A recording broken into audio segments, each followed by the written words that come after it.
जरा सोचिए, अगर दिल्ली, गुरुग्राम और जयपुर जैसे शहर रेत के नीचे दफन हो जाए तो।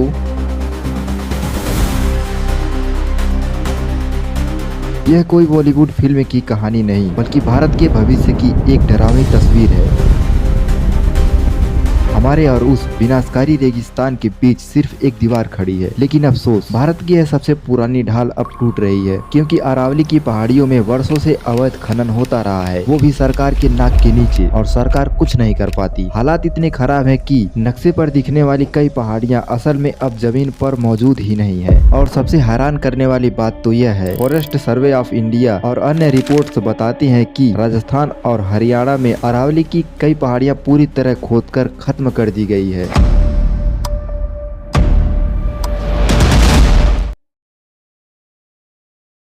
इन माफियाओं का तो अवैध खनन चल ही रहा है। उसी में कोर्ट ने सरकार के उस प्रस्ताव को मान लिया था कि केवल उन्हीं पहाड़ियों को अरावली माना जाएगा जिनकी ऊंचाई 100 मीटर या उससे अधिक है। ये क्या मतलब हुआ भाई?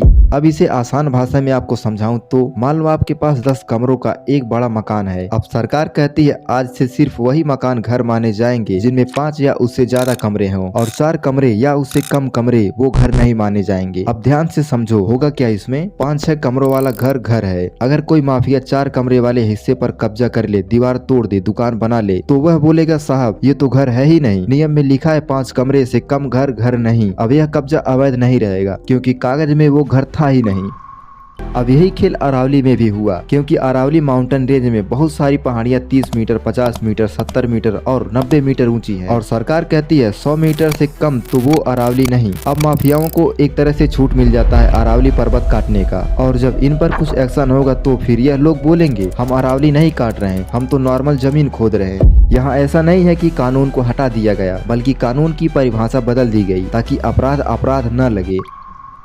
अरावली को ये नुकसान नहीं पहुंचा सकते, बीजेपी को ये डिसीजन बदलना पड़ेगा। हालांकि लोगों ने अरावली पर्वत को लेकर प्रोटेस्ट किया, इसे बचाने की कोशिश की, और अरावली पर्वत को बचाने में सफल भी हुए, क्योंकि लोगों के प्रोटेस्ट के कारण सुप्रीम कोर्ट ने अपना फैसला रोका और मामले को दोबारा जांच करने के लिए भेजा, ताकि अरावली का बेहतर संरक्षण सुनिश्चित हो सके। और फिर सुप्रीम कोर्ट ने अरावली की 100 मीटर डेफिनेशन पर 20 नवम्बर को रोक लगा दी।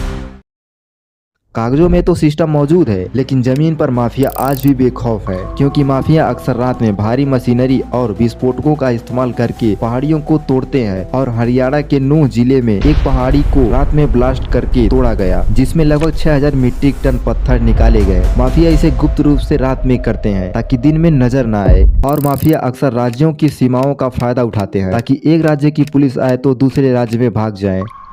दोस्तों, अरावली की रक्षा करना हम सभी का फर्ज बनता है, क्योंकि अरावली पर्वत सिर्फ एक पहाड़ का ढेर नहीं, बल्कि यह भारत की प्राकृतिक ढाल है। अगर अरावली नहीं होती तो राजस्थान का थार रेगिस्तान हरियाणा, पंजाब, दिल्ली और पश्चिम उत्तर प्रदेश तक फैल चुका होता।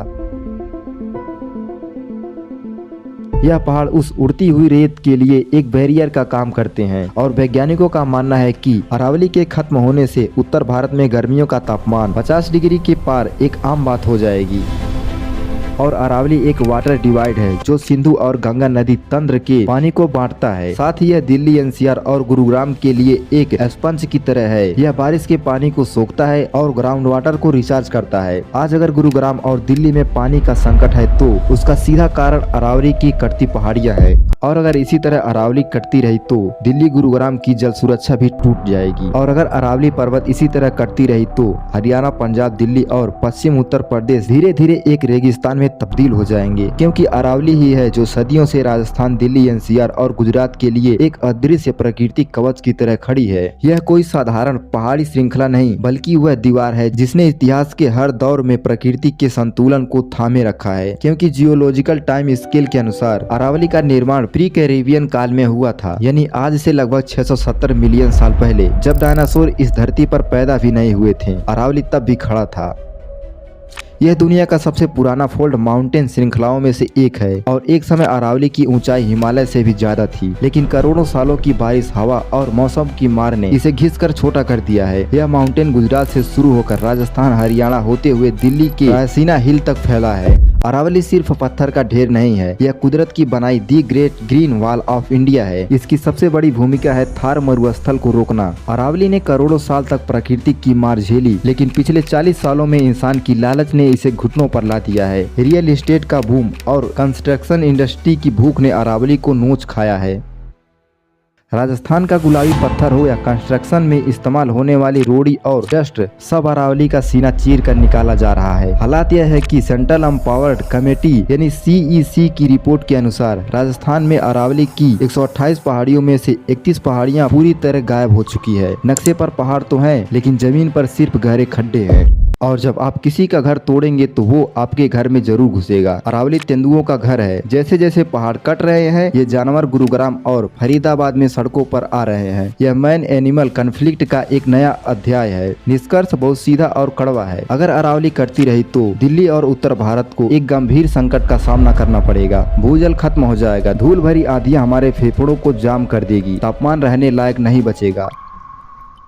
अरावली सिर्फ पत्थर नहीं, हमारी ऑक्सीजन है, हमारा पानी है और हमारी ढाल है। इसे बचाने के लिए लड़ाई सिर्फ सुप्रीम कोर्ट की नहीं, बल्कि हम सबकी है। अरावली अगर आज नहीं बची तो आने वाली पीढ़ियों को हम सिर्फ रेगिस्तान सौंपेंगे और पछतावा। अगर आपको यह वीडियो अच्छी लगी हो और कुछ सीखने जानने को मिला है तो इस वीडियो को शेयर जरूर करें, ताकि अरावली की आवाज हम सभी भारतीयों तक पहुंचे। और हाँ, चैनल को सब्सक्राइब करना मत भूलना। मिलते हैं इसी तरह नॉलेज के साथ अगली वीडियो में।